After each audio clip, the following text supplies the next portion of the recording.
Iran Israel युद्ध पर बड़ी खबर सामने आ रही है। अमेरिका पर ईरान का खतरनाक हमला हुआ है। अमेरिकी दूतावास पर यह हमला किया गया है।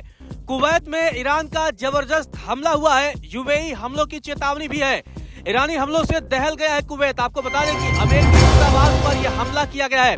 आपको बता दें कि ईरान इजरायल युद्ध के बीच ईरान ने कुवैत में अमेरिकी दूतावास पर यह हमला किया। ये तस्वीरें आप देखिए किस तरीके से धुएं के गुब्बार उठ रहे हैं। ईरान ने मिसाइल और यूएई से हमला किया है। ईरान के हमले में कुवैत के F-15 जेट भी क्रैश हुआ है। ईरान लगातार अमेरिकी ठिकानों पर हमला कर रहा है। इस बीच आपको बता दें कि कुवैत में मौजूद अमेरिकी दूतावास से लोगों ने कहा है कि वे दूतावास ना आए और अपने घर में सुरक्षित रहें। तो ये अपील भी की गई है।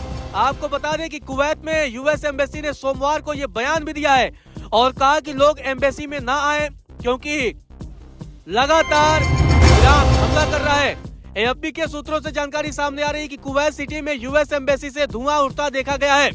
इसके बाद से यह आशंका लगाई जा रही है कि ईरान ने हमला किया है। धुएं की वजह से किसी के घायल होने या न होने के बारे में तुरंत कोई जानकारी नहीं है। अधिकारियों ने अभी तक इस घटना पर कोई ऑफिशियल बयान जारी नहीं किया है, लेकिन एम्बेसी की तरफ से कहा गया है कि कुवैत पर मिसाइल और यूएई हमलों का खतरा बना हुआ है। एम्बेसी में न आए, अपने घर में सबसे नीचे वाले फ्लोर और खिड़कियों से दूर रहें, बाहर न जाएं। इससे आगे की कहा गया है कि यूएस एम्बेसी के लोग जगह पर पनाह ले रहे हैं। तो ये बड़ी खबर सामने आ रही है। आपको बता दें कि कुवैत सिटी में यूएस एम्बेसी से धुआं उठता देखा गया है। इस बीच ईरान के सरकारी मीडिया IRNA के लोकल सोर्स का हवाला देकर बताया गया है कि सोमवार सुबह कुवैत के ऊपर आसमान में एक यूएस F-15 फाइटर जेट को मार गिराया गया है। इस दावे या घटना के हालात के बारे में यूएस या कुवैती अधिकारियों की ओर से अभी ऑफिशियल कंफर्मेशन नहीं आया है, लेकिन ये खबर है कि ईरान ने कुवैत में यह हमला किया है।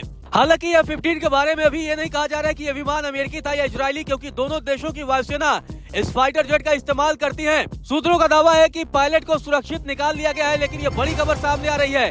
अब ये बड़ा युद्ध जारी है और अब लगातार ईरान ने हमले किए हैं। अमेरिकी ठिकानों पर लगातार हमले कर रहा है। चाहे बहरीन हो, कुवैत, तो तमाम जगहों पर ईरान की तरफ से हमले किए जा रहे हैं। इस बीच इजराइल ने लेबनान में नए हमले किए हैं। IDF ने भी कहा कि हिजबुल्लाह की जगहों को निशाना बनाया गया है।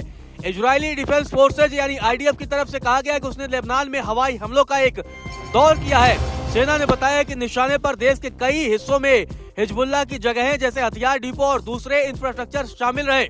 इजराइल की तरफ से कहा गया है कि हमने हिजबुल्लाह के खिलाफ एक आक्रामक अभियान शुरू कर दिया है। हम सिर्फ बचाव की मुद्रा में नहीं है, हम अब हमला करने जा रहे हैं। हमें कई दिनों की लड़ाई के लिए तैयार रहने की जरूरत है।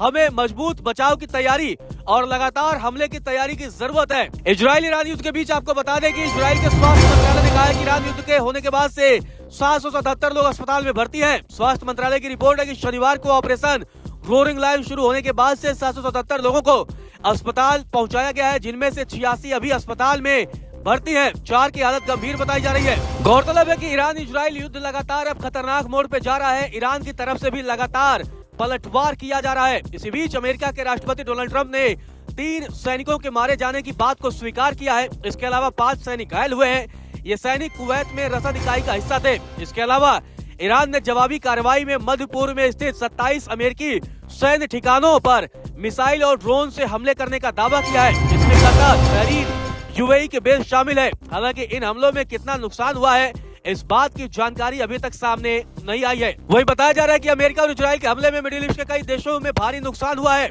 इजराइल की एयरफोर्स का कहना है कि उसने पिछले दिन यूएस के साथ मिलकर ईरान के 31 में से 24 प्रांतों में 1200 से ज्यादा हथियार गिराए हैं। ईरान ने मिडिल ईस्ट के 8 देशों Bahrain, Iraq, Jordan, Kuwait, Oman, Qatar, Saudi Arab, United Arab Emirates यानी कि यूएई में लगातार हमले किए हैं।